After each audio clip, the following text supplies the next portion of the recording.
اب دنیا بھر کے مسلمانوں کے لیے انتہائی خوشی کی خبر ہے کہ 96 برس بعد پھر سے محراب نبی صلی اللہ علیہ وآلہ وسلم سے امامت شروع کر دی گئی ہے۔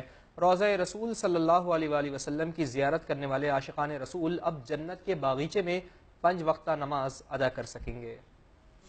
جو صدیوں تلے ہیں وہ خزانہ دے دے۔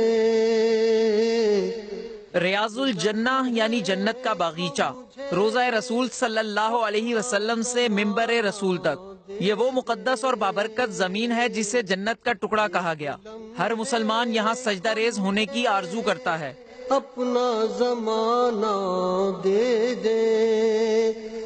روضہ رسول صلی اللہ علیہ وسلم پر سلام پیش کرنے والے عاشقان کی آسانی کے لیے سعودی حکام نے 96 برس بعد پھر سے محراب رسول صلی اللہ علیہ وسلم سے امامت شروع کرا دی۔ حکام کے مطابق اب 5 وقتہ نمازوں کے لیے اسی محراب سے امامت ہوگی اور رسول اللہ صلی اللہ علیہ وسلم کے قدم مبارک کی جگہ امام کا سر ہوگا۔ حرمین شریفین انتظامیہ کا کہنا ہے کہ محراب رسول صلی اللہ علیہ وسلم سے امامت کرانے کا تجربہ انتہائی کامیاب رہا۔ ایسا کرنے سے سلام پیش کرنے والے حصے میں موجود نمازیوں کو پریشانی نہیں ہوتی۔